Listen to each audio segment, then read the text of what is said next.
Espías, reyes que se enamoran de plebeyas y puertas secretas. Suena como a un bestseller de Dan Brown, pero no, es la historia del Palacio de Versalles, o Versailles, como dirían los franceses.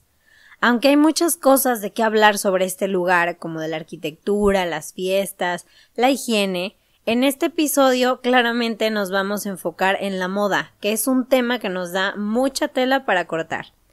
Hablaremos de los diseñadores y celebrities que dictaban las reglas de estilo que debían seguirse en el palacio y que luego influían a toda Francia y poco después a toda Europa. Algo así como una Fashion Week permanente. I get sick of fashion all the time. Why? It's just too intense, it's too much, it's too many collections.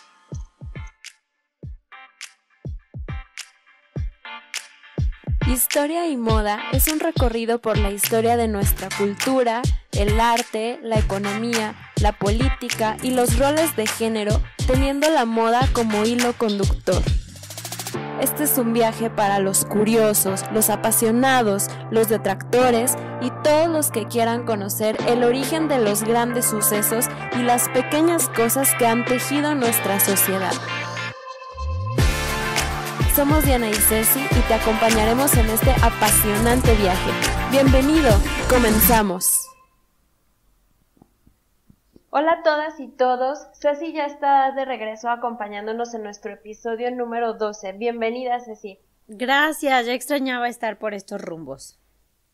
Como les hemos comentado en otras ocasiones, este podcast complementa un curso de historia y moda y con el primer grupo ya llegamos al siglo XVII y es uno de mis temas favoritos y que me emociona mucho. Ustedes mismos escucharán por qué. Espero que hayan traído cubrebocas, zapatos cómodos, una gorra, porque hoy vamos a hacer una visita a uno de los lugares más emblemáticos de Francia. Espías, reyes que se enamoran de plebeyas y puertas secretas. Suena como a un bestseller de Dan Brown, pero no, es la historia del Palacio de Versalles, o Versailles, como dirían los franceses. Aunque hay muchas cosas de qué hablar sobre este lugar, como de la arquitectura, las fiestas, la higiene, en este episodio claramente nos vamos a enfocar en la moda, que es un tema que nos da mucha tela para cortar.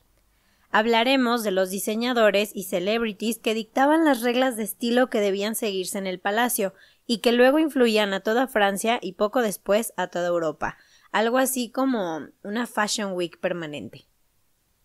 Como tantas otras grandes historias, la del Palacio de Versailles empezó por el capricho de una persona, en este caso el rey de Francia, Luis XIII. No debemos confundir la visión que tenía Luis XIII de Versailles con la que tuvo más tarde Luis XIV. Para Luis XIII, Versailles era su residencia de casa pensada para descansar de la insalubre París del siglo XVII y el lugar de retiro elegido para cuando su heredero subiese al trono. Luis XIII adquirió los dominios y construyó un palacete en el que le encantaba pernoctar si no tenía tiempo de regresar a París antes del anochecer. Para Luis XIV no era así. Antes del Palacio de Versailles, la residencia real estuvo en lo que es hoy el Museo del Louvre, pero a Luis le quedó chiquito y decidió remodelar la obra de Luis XIII para hacer la envidia de Europa. Luis decidió hacer de Versailles, que no estaba limitado por edificios de una ciudad, el palacio más majestuoso de su tiempo y el símbolo de poder de su reinado. El poder se demuestra con símbolos y Francia debía competir con el Palacio del Kremlin en Moscú, el Castillo de Windsor en Inglaterra, el Real Alcázar de Madrid, el Palacio del Buen Retiro y el Palacio Imperial Hofburg en Viena. Luis XIV hizo surgir el castillo de Versailles, la construcción palaciega y los estudiados y extensos jardines y bosques como emblema de su poder absoluto, cuyas majestuosidades y lujo inéditas debían crear un deslumbramiento impregnado de reverencia. En el centro de ese centro del mundo estaba él, un joven rey que recuperaría y acentuaría el carácter absolutista del poder heredado. Para evitar cualquier posible sublevamiento por parte de aquellos que habían buscado impedir que accediera al trono, alejó a toda la aristocracia de Francia de sus propias tierras, exigiéndoles como un deber su presencia permanente en Versailles. Así, hizo instalarse ahí más de 15,000 personas, entre familiares, cortesanos, oficiales, intendentes, caballerizos, maestros de casa, sastres, modistos, joyeros, damas de honor, actores teatrales, bailarines, organizadores de fiestas, decoradores, jardineros, cocheros, lacayos y otros muchos cargos. El rey cumplía su sueño de convertir a Versalles en el centro del universo. Ahí los mantenía entretenidos con juegos y fiestas constantes. Y con fiestas no nos referimos a cobifiestas pequeñitas, sino a tremendos pachangones con banquetes, disfraces, banda y así. Luis XIV durante su reinado consiguió crear un entorno político, económico, estético y cultural que encaramó a Francia a la cima del dominio en el continente. Francia era una superpotencia y Luis XIV quería dejarlo claro. Su reinado resultó decisivo para la consolidación de Francia y de lo francés como sinónimo de elegancia y refinamiento.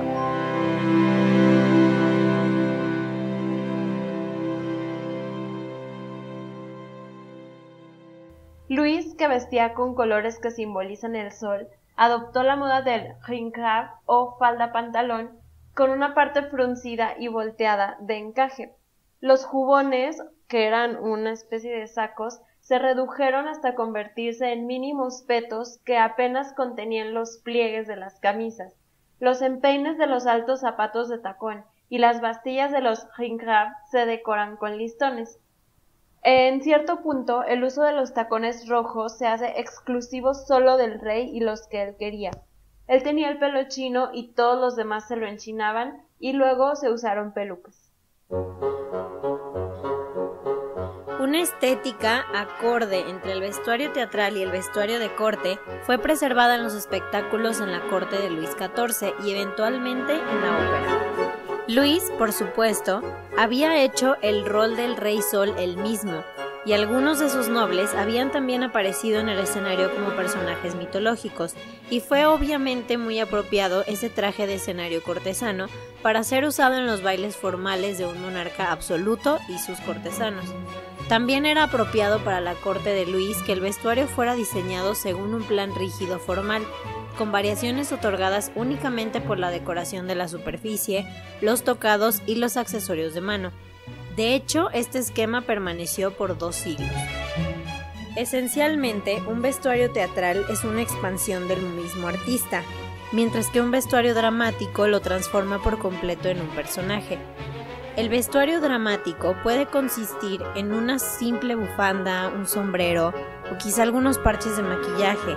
También puede ser una máscara de disfraz como en el vestuario trágico griego, pero mientras el actor lo usa, debe estar actuando en la parte que indique el disfraz, de lo contrario se vería ridículo y sin sentido.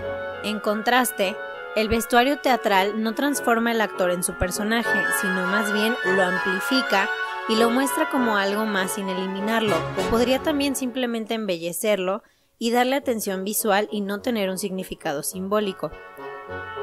Luis XIV, apareciendo en máscaras y ballets, era por lo tanto reconocible, mostrándole a través de su ropa, por así decirlo, los personajes que él y sus cortesanos representaban. Tenían que ser nobles o alegóricamente benignos e importantes. El vestuario europeo estándar para todos los tipos de teatro cortesano, ópera, ballet, tragedia, fue traído a un nivel más alto, determinados por los diseñadores italianos y franceses y trabajando directamente para Luis XIV. Luego fue mejorado por sus seguidores en otras cortes y en la ópera francesa, y tiene una especie de supervivencia en la ópera moderna y el ballet, y para los cuales, por cierto, aún se diseña según los modos tradicionales.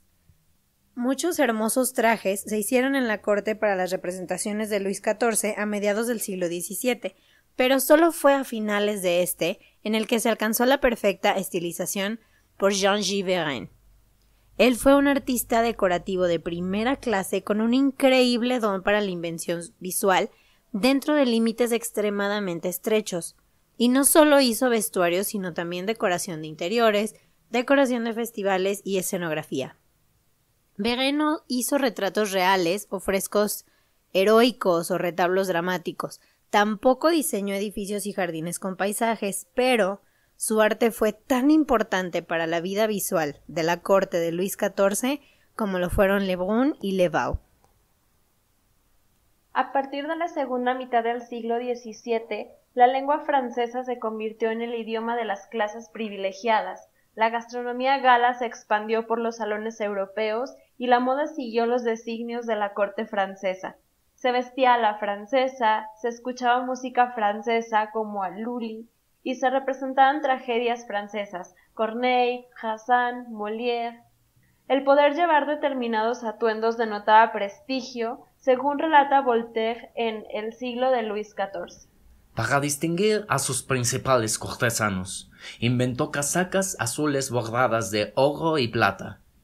El permiso para usarlas era un gran favor para hombres a quienes guiaba la vanidad. Se las pedía casi como el collar de la orden. Puede hacerse notar, ya que tratamos aquí de pequeños detalles, que en aquel tiempo se llevaban las casacas encima de un jubón adornado con cintas y sobre la casaca pasaba un tahalí, del cual colgaban la espada. Usaban una especie de valona de encaje y un sombrero adornado con 2 hileras de plumas. Esta moda duró hasta 1684 y se siguió en toda Europa excepto en España y Polonia. En casi todas partes se preciaban de imitar la corte de Luis XIV. La llamada casaca de patente estaba destinada a unos pocos elegidos.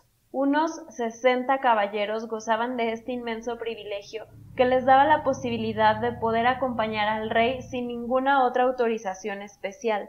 Las mujeres tenían 2 opciones de vestidos. El primero fue el vestido formal de la corte. Ellas debían usar este uniforme, por así decirlo, siempre que estuvieran en presencia del rey. Este vestido tenía un escote bajo, falda abierta por delante con una larga cola y enaguas de seda y una camisa con varias capas de volantes. Era necesario aprender a portar estos vestidos y había gente especializada en enseñarles a caminar y bailar con ellos. El segundo modelo en el catálogo era la última moda francesa, el manteau. Se trata de una túnica oriental cortada en T, con la parte trasera de atrás recogida, tomando 2 piezas de la falda de adelante y echándoselas hacia atrás, y de ahí las prendían con un broche. Todo esto se detenía con una cadena que va del broche a la cintura, creando un volumen que agilizaba el caminar. Las mangas son cortas, se forran en oro, y debajo se usa un corsé íntimo y un peto para cubrirlo. Esta prenda era una prenda informal para el día a día, o sea, para que vayas al súper, Ceci. Luis XIV lo detestaba y no lo permitía en la corte.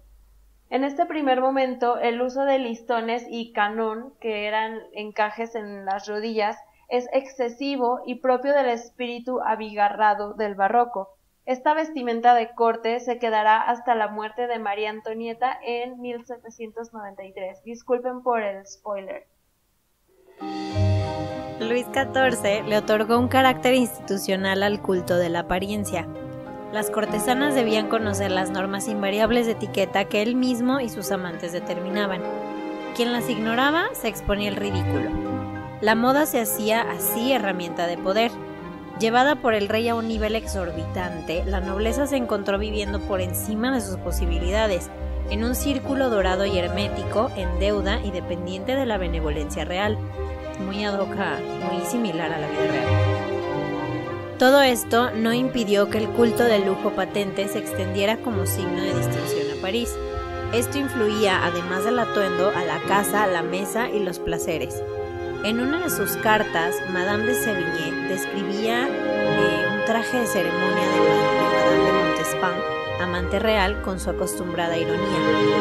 Un vestido de oro sobre oro bordado en oro, revestido de oro y por encima un oro fino con un brocado de un oro mezclado con un cierto oro que conforma la tela más divina que jamás haya sido imaginado. Son las hadas quienes en secreto han realizado esta labor. Luis XIV XIV fue el ejecutante supremo del artificio que él mismo había fabricado. No podía contentarse de poseer el poder, debía representarlo. Se consideraba sagrada a la persona de los reyes por derecho divino. En su ensayo Los dos cuerpos del rey, Ernest Kantorowicz nos enseña que la teoría medieval de la realeza, basada en la teología cristiana, distingue un cuerpo natural, concreto, que se enferma, envejece y muere, y un cuerpo político, abstracto, invisible, intangible e infalible, constituido para dirigir al pueblo y para la administración del bien común.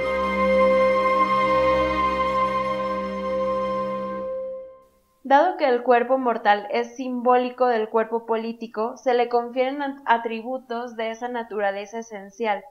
Hay que rodearlo de grandeza, y qué mejor forma de demostrarlo que a través de la moda. El retrato más famoso del monarca fue el que pintó Rigaud en 1701. Es la imagen prototípica del absolutismo francés, donde el rey Sol, un hombre de casi 60 años, se presenta rodeado de toda la magnificencia posible en una postura de bailarín. Aparece engalanado con los atributos de su poder como el manto de la coronación, la espada, el bastón de mando y la corona. Pero la cosa no termina ahí, ya que si nos fijamos un poco más, reparamos en que muestra sin pudor las piernas cubiertas con medias blancas con ligas bajo las rodillas. El rey va calzado con unos zapatos abotinados de tacón rojo, con hebillas salpicadas de brillantes, además de unos grandes lazos que se denominaban molinos de viento. Recuerden que estas imágenes pueden encontrarlas en nuestro Instagram. Luis XIV elevó la carga simbólica de su función de monarca a una potencia superlativa. Su día a día, planificado hasta el punto más mínimo, era una puesta en escena continua. La vida de Luis XIV era un espectáculo continuo en la que todo, pero todo, era público. A las 8 de la mañana no sonaba un despertador, sino que había un señor que dormía a los pies de su cama y le susurraba: Luisito, es hora. Después, mientras lo lavaban y lo vestían, en la habitación llegaba a haber hasta 50 personas, cero privacidad. Algunos tenían el honor de participar en el ritual del despertar del rey, con diferentes funciones según su rango. Un noble de Francia le traía la camisa, otro le ponía la manga derecha, otro la izquierda y así con absolutamente todo. Sus comidas, paseos, partidas de caza y los espectáculos de danza estaban regidos por una etiqueta elaborada hasta el absurdo. Extendía a su familia, cortesanos y personal de servicio. El rey ama el esplendor, la magnificencia y la profusión en todas las cosas, dice el duque de Saint-Simon en sus memorias, aunque el mismo Luis XIV explica en las suyas que los pueblos, incapaces de penetrar hasta el fondo de las cosas, fundan sus opiniones sobre la apariencia exterior y que respetan y obedecen según el rango exhibido. El monarca solo relajaba la estricta normativa en los llamados días para departir, que se llevaban a cabo 3 veces por semana a última hora de la tarde. En ellos, Luis XIV abría sus salones a un número reducido de cortesanos, que podían cenar, bailar o jugar. El soberano, mientras tanto, distante y majestuoso, se paseaba entre ellos y de vez en cuando se detenía a saludarlos. Un honor que despertaba las envidias de aquellos que eran ignorados y que daría lugar a grandes intrigas y enemistades. A finales del siglo XVII, Francia y su rey comprendieron el valor del lujo, entendiendo la fascinación que siente el ser humano por usar piezas únicas y sofisticadas que adornen sus cuerpos y sus vidas, y cómo la posesión de dichos objetos hace a sus dueños sentirse especiales. El fenómeno del mercado de lujo actual tiene aquí su germen, ya que la élite sintió la necesidad de estar a la última moda, ya fuera en trajes, peinados, accesorios o decoración. Luis XIV y su gobierno tuvieron la maestría de convertir lo superfluo e imprescindible y hacer a la sociedad esclava de la moda, por lo tanto, fueron unos auténticos visionarios. Luis XIV reinó 54 años, hacia el fin de los cuales, bajo la influencia de la devota Madame de Maintenon, con quien se había casado en secreto, la austeridad se puso en Versailles. pero fue la densa trama de frivolidad tejida en los decenios procedentes lo que sirvió de modelo de vida social para las generaciones posteriores. Una cobertura resplandeciente sobre el poderoso armazón del poder, la política, los negocios y la corrupción. En 1770 llegó a Francia María Antonieta de Austria para casarse a los 15 años con el futuro Luis XVI. Detestada por la corte francesa, una corte muy celosa, la llamaban l'autre chien, que es un juego de palabras en francés de autre chien, que significa austriaca, y autre chien, que significa otra perra, o the other bitch. María Antonieta también se ganó gradualmente la antipatía del pueblo, que la acusaba de derrochadora, presumida y de influir a su marido en pro de los intereses austriacos. Conforme crecía la desigualdad en los siglos XVII y XVIII, para los franceses patrióticos resultaba más fácil imaginar que la reina extranjera era insensible a sus circunstancias difíciles, en vez de pensar o reconocer que el rey francés lo era. María Antonieta no fue una santa. Al igual que Luis XIV, creía que la monarquía borbónica francesa había sido establecida por Dios y por ello no aceptaba la idea de que la realeza fuera igual que sus súbditos. Además, empolvaba sus pelucas con harina cuando muchos franceses no tenían ni pan. La soberana dedicaba más de 3 horas a su aseo personal y siempre de acuerdo con su modista Rose Bertin. Escogía cuidadosamente su outfit de acuerdo con la ocasión. Luego se presentaba ante la corte luciendo un look cada vez más sofisticado que jamás repetía. En su vestidor se recibían a la semana 18 pares de guantes perfumados con violetas y 4 pares de zapatos, mientras que para cada temporada encargaba a Madame Bertin la confección de 12 vestidos de corte destinados a las grandes ocasiones, otros 12 de mañana y una docena más adecuados a las veladas de tarde o las cenas íntimas. También usaba mucho los llamados à l'anglaise o en chemise, menos voluminosos, elaborados con tejidos ligeros y vaporosos que se abrochaban en la espalda con cordones y estaban confeccionados en una sola pieza. La ligereza de tal vestimenta, en comparación con los ostentosos trajes de corte, escandalizó a las almas bien pensantes de la corte, que no consideraban oportuno que la reina se mostrara tan sencilla, y a su criterio ligera de ropa como aparece en el óleo que Elisabeth Lebrun pinta en 1783. Sin embargo, una vez más, Bercel opta por la hipocresía y por las mismas damas que criticaban a la reina por mostrarse de tal forma se hicieron de inmediato con atuendos parecidos. En cualquier caso, con robe à la polonaise o à l'anglaise, la reina y su modista Rose Bertin, como las influencers actuales, marcaban la moda cortesana. Tras cada aparición pública de María Antonieta, las damas de la corte, con mayor o menor disimulo, se apresuraban a copiar el estilo de la reina, porque como bien dice su biógrafa Hélène Delalleux, la reina no sigue la moda, es la moda. La dictadura estilística del tándem formado por la soberana y su modista era indiscutible. A todos les escandalizaba que desde el inicio de su relación, Mademoiselle tuviera acceso prácticamente libre a la soberana. Para colmo, la diseñadora mostraba abiertamente que no trabaja para ella, sino con ella. En los pasillos de Versailles la tildaban de arrogante, despótica e insolente, pero la envidia y la rivalidad solo aumentaron su reputación. Rose Bertin creó unas muñecas ataviadas con modelos de su creación que se coleccionaban y o se enviaban a otras cortes europeas, donde a modo de figurines permitían a las damas estar al corriente de la moda francesa y vestir prendas similares.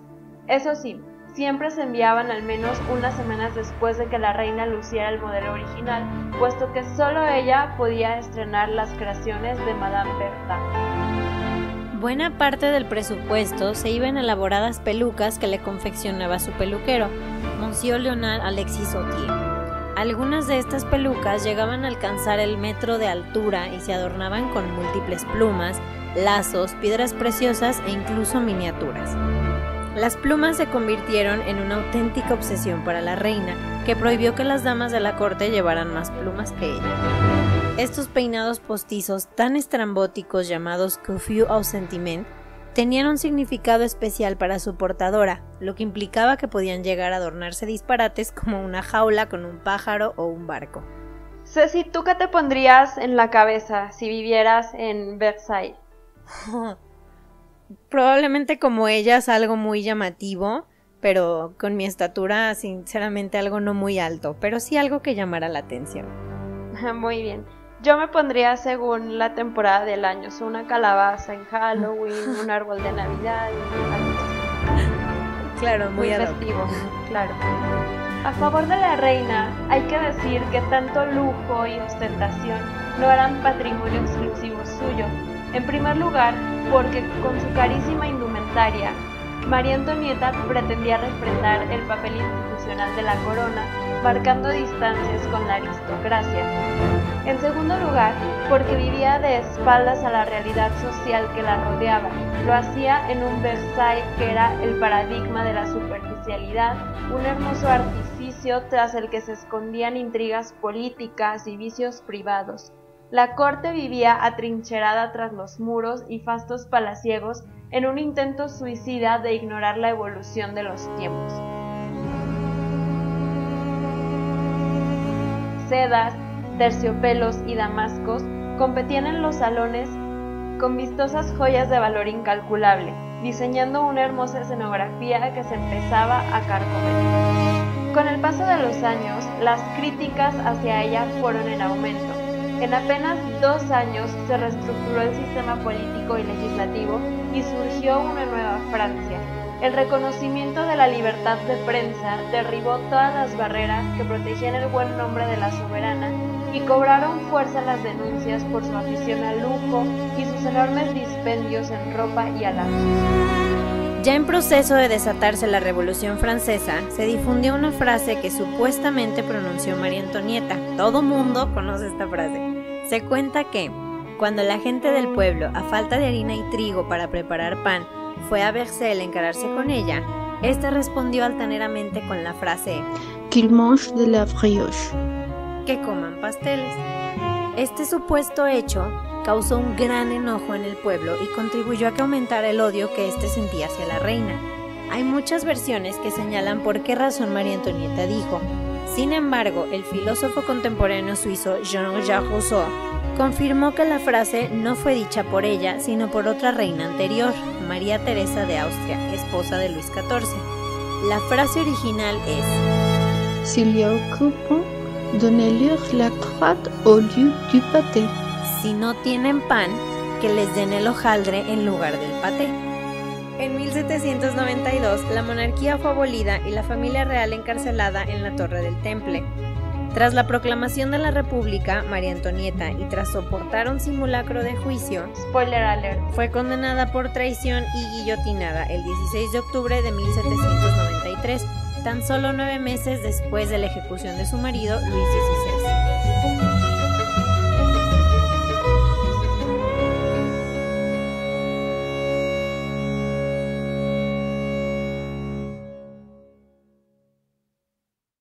De manera paradójica, para una mujer que era famosa por su presunta frivolidad y su compromiso exagerado con el lujo excesivo, prefería vestir de manera informal. ¿Recuerdan el vestido chemise del que hablamos poquito antes y que escandalizó a todas? Pues en combinación con su modista, María Antonieta diseñó este vestidito blanco sencillo. Una de las ironías de la Revolución Francesa es que este vestidito blanco se convierte básicamente en el uniforme de las revolucionarias. Las mujeres que consideraban que María Antonieta era terrible para Francia y clamaban porque le cortaran la cabeza y la llamaban Madame Déficit, son las mismas que quedaron encantadas con el vestidito blanco por su sencillez y porque era bastante barato. Oye, pero ¿qué pasó con la modista? Mademoiselle Rosbertin, comerciante de modas, llegó a ser ministro de la moda debido a su influencia sobre la reina María Antonieta, gracias a que tenía la autoridad necesaria para imponer sus opiniones, un buen sentido de la publicidad y su gusto por el lujo que desplegó en un suntuoso establecimiento de la calle Saint-Honoré la calle del comercio elegante parisino, y además, y muy importante, era consciente de su valor como diseñadora. Desde 1775, los economistas se dieron cuenta de que el vestido de la mujer se había convertido en Francia en un asunto político por su influencia en el comercio y las manufacturas. Una memoria persistente y potente de aquellos hábitos y aquellas jerarquías existió hasta tiempos bastante recientes en el mundo de la moda. Hay muchas cosas que incluso no me parecen tan lejanas como el hecho de quién impone la moda y quién la sigue hoy en día, incluso a costa de sus principios. Lo único es que los títulos han cambiado, pero la esencia de un líder de opinión y el propósito de fondo de una moda u otra es lo mismo, ya sea en el 2021 o en Versailles del siglo XVII. Es poder, es pertenencia, es negación de la realidad, es escape, es identidad y muchas cosas más. Pues claramente hay mucho más que decir, pero esperamos que este episodio les haya gustado y les haya abierto el apetito por conocer más sobre la historia de Versailles, de Francia, del mundo y la propia. Muchísimas gracias por escucharnos y por compartir este episodio con sus amigos y sus súbditos. Los invitamos a ver las imágenes de todo lo que estuvimos hablando en nuestro Instagram Historia y Moda y los esperamos el próximo jueves. ¡Chao! ¡Chao!